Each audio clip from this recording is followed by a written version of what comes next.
ಅಯೋಧ್ಯೆಯಿಂದ ಆಗಮಿಸುತ್ತಿದ್ದ ರೈಲಿಗೆ ಬೆಂಕಿ ಹಚ್ಚುವ ಬೆದರಿಕೆ ಹಾಕಲಾಗಿದೆ. ಹೊಸಪೇಟೆಯಲ್ಲಿ ಮುಸ್ಲಿಂ ಯುವಕನಿಂದ ಬೆಂಕಿ ಹಚ್ಚುವ ಬೆದರಿಕೆ. ಗದಗ ರೈಲ್ವೆ ಪೊಲೀಸರಿಂದ ಬೆದರಿಕೆ ಹಾಕಿದ ಆರೋಪಿಯನ್ನ ಬಂಧಿಸಲಾಗಿದೆ.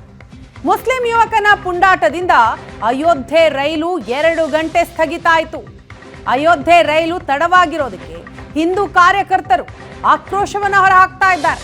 ಪೊಲೀಸರನ್ನ ತರಾಟೆಗೆ ತೆಗೆದುಕೊಂಡಿದ್ದಾರೆ ಹಿಂದೂ ಕಾರ್ಯಕರ್ತರು ಹಾಗೂ ಪ್ರಯಾಣಿಕರ ಮನವೊಲಿಸುವಲ್ಲಿ ಕೊನೆಗೂ ಪೊಲೀಸರು ಯಶಸ್ವಿಯಾಗಿದ್ದಾರೆ. ಆರೋಪಿಯನ್ನ ವಶಕ್ಕೆ ಪಡೆದಿದ್ದಾರೆ. ಈಗ ವಿಚಾರಣೆಗೆ ಆತನನ್ನ ಒಳಪಡಿಸಿದ್ದಾರೆ.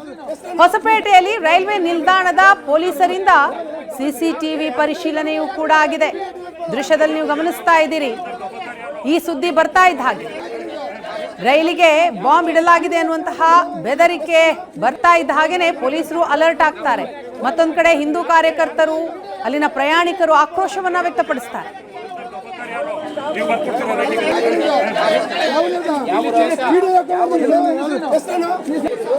ಈ ಘಟನೆ ಕುರಿತಾಗಿ ಇನ್ನಷ್ಟು ಡೀಟೇಲ್ಸ್ ಪಡೆಯೋಣ. ನಮ್ಮ ರಿಪೋರ್ಟರ್ ನರಸಿಂಹಮೂರ್ತಿ ಈಗ ಸಂಪರ್ಕದಲ್ಲಿದ್ದಾರೆ.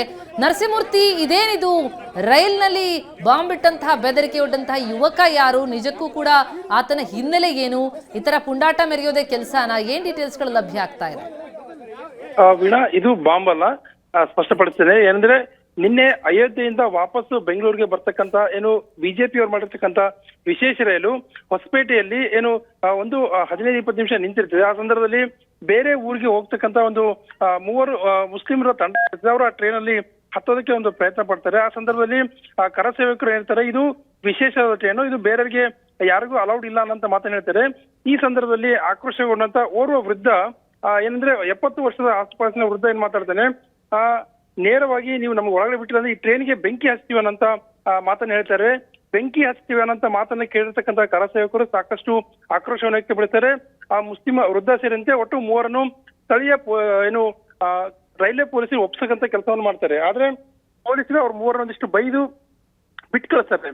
ಬಿಟ್ಟು ಕಳಿಸಿದಾಗ ಆ 3 ಏನಂದ್ರೆ ನೇರವಾಗಿ ಮತ್ತೊಂದು ಟ್ರೈನ್ ಇರುತ್ತೆ, ಆ ಟ್ರೈನ್ ಮೂಲಕ ಅವ್ರು ಗದಗೆ ಕಡೆ ಪ್ರಯಾಣ ಮಾಡ್ತಾರೆ. ಆದ್ರೆ ಕರ ಸೇವಕರು ಒಂದಷ್ಟು ಆಕ್ರೋಶವನ್ನು ವ್ಯಕ್ತಪಡಿಸ್ತಾರೆ. ಬಿಜೆಪಿಯ ಕಾರ್ಯಕರ್ತರು, ಕರ ಸೇವಕರು ಸೇರಿದಂತೆ 1,000ಕ್ಕೂ ಹೆಚ್ಚು ಜನರು ಆ ಟ್ರೈನ್ ಅಲ್ಲಿ ಅಯೋಧ್ಯೆಗೆ ಹೋಗಿ ವಾಪಸ್ ಬರ್ತಾ ಇರ್ತಾರೆ. ಒಬ್ಬ ಮುಸ್ಲಿಂ ವ್ಯಕ್ತಿ ಟ್ರೈನ್ಗೆ ಬೆಂಕಿ ಹಚ್ತೀನಿ ಅನ್ನೋಂತ ಮಾತನ್ನ ಹೇಳಿದಾಗ ನೀವು ಅವನ್ನ ಯಾಕೆ ಇಷ್ಟು ಈಸಿಯಾಗಿ ಬಿಟ್ಟು ಕಳಿಸ್ತೀರಿ ಅನ್ನೋಂತ ವಿಷಯದಿಂದ ಆರಂಭವಂತ ಪ್ರತಿಭಟನೆ ಕನಿಷ್ಠ 2 ಗಂಟೆ ಅಂದ್ರೆ 1.5-2 ಗಂಟೆಗಳ ಕಾಲ ಟ್ರೈನ್ ಅನ್ನು ನಿಲ್ಲಿಸುವ ಮೂಲಕ ಆಕ್ರೋಶವನ್ನು ವ್ಯಕ್ತಪಡಿಸ್ತಾರೆ. ಸ್ಥಳೀಯ ಪೊಲೀಸರು ಎಸ್ ಪಿ ಅವರು ಮತ್ತು ಹಿಂದೂಪರ ಸಂಘಟನೆ ಎಲ್ಲರೂ ಕೂಡ ಬಂದು ಒಂದಷ್ಟು ಮನವೊಲಿಸ್ತಾರೆ. ಆ ಆರೋಪಿಯನ್ನು ಖಂಡಿತವಾಗಿ ಬಂಧಿಸ್ತೇವೆ, ಟ್ರೈನ್ ಅನ್ನು ವಿಳಂಬ ಮಾಡೋದು ಬೇಡ ಅನ್ನೋ ಮಾಹಿತಿ ಮೇರೆಗೆ ಟ್ರೈನ್ ಅನ್ನು ತಡರಾತ್ರಿ ಒಂದು ಬೆಂಗಳೂರಿಗೆ ಕಳಿಸ್ತಾರೆ. ಆದ್ರೆ ಇಲ್ಲಿ ಆಗಿರ್ತಕ್ಕಂಥದ್ದು ಒಂದು ಮಿಸ್ಟೇಕ್ ಏನಂದ್ರೆ ಟ್ರೈನಿಗೆ ಬೆಂಕಿ ಹಚ್ತೀನಿ ಅಂತ ಪದ ಯಾಕೆ ಬಂತು ಅನ್ನೋದು ಕೂಡ ಒಂದು ದೊಡ್ಡ ಚರ್ಚೆ ಆಗ್ತಿದೆ. ವಿಶೇಷ ಟ್ರೈನ್ ಇತ್ತು, ಅಲ್ಲಿ ಯಾರಿಗೂ ಕೂಡ ಅಲೌಡ್ ಇರಲಿಲ್ಲ. ಹೀಗಾದ್ರೂ ಕೂಡ ಆ 3 ಅನ್ಯ ಧರ್ಮೀಯ ವ್ಯಕ್ತಿಗಳೇನಿದ್ದಾರೆ ಅವರು ಆ ಟ್ರೈನ್ ಅನ್ನು ಹತ್ತಲಿಕ್ಕೆ ಬಂದ್ರು. ಆ ಸಂದರ್ಭದಲ್ಲಿ ಸಾಮಾನ್ಯವಾಗಿ ಹೇಳಿದಂತೆ ಎಲ್ಲರೂ ಕೂಡ ಇದು ವಿಶೇಷ ಟ್ರೈನು, ಯಾರು ಹತ್ತಬೇಡ್ರಿ ಅನ್ನಂತ ಮಾತನ್ನ ಹೇಳ್ತಾರೆ. ಆದ್ರೂ ಬಲವಂತವಾಗಿ ಹತ್ತೋಕೆ ಪ್ರಯತ್ನ ಪಟ್ಟಂತ S3 ಅನ್ನೋಂತ ಬೋಗಿಯಲ್ಲಿ ಹತ್ತೋಕೆ ಪ್ರಯತ್ನ ಮಾಡ್ತಾರೆ. ಬೇಡ ಅಂತಂದಾಗ ಒಂದಷ್ಟು ವಾಗ್ವಾದ ಆಗುತ್ತೆ. ಆ ಸಂದರ್ಭದಲ್ಲಿ ಅವರು ಆಕ್ರೋಶಗೊಂಡಂತ ಓರ್ವ ವಿರುದ್ಧ ಈ ಟ್ರೈನಿಗೆ ಬೆಂಕಿ ಹಚ್ಚಿ ಸರಿ ಹೋಗುತ್ತೆ, ನೀವೆಲ್ಲರಿಗೂ ಬುದ್ಧಿ ಬರುತ್ತೆ ಅನ್ನೋಂತ ಮಾತನ್ನ ಹೇಳ್ತಾರೆ.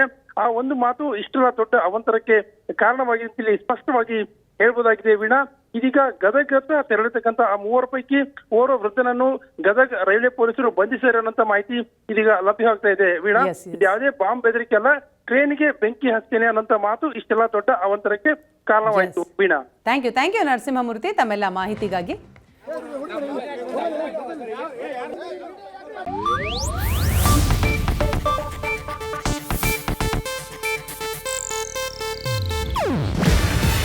ಇದು ಏಷ್ಯಾನೆಟ್ ನ್ಯೂಸ್ ನೆಟ್ವರ್ಕ್ ಪ್ರಸ್ತುತಿ. ನೀವು ನೋಡ್ತಿದ್ದೀರಾ ಏಷ್ಯಾನೆಟ್ ಸುವರ್ಣ ನ್ಯೂಸ್.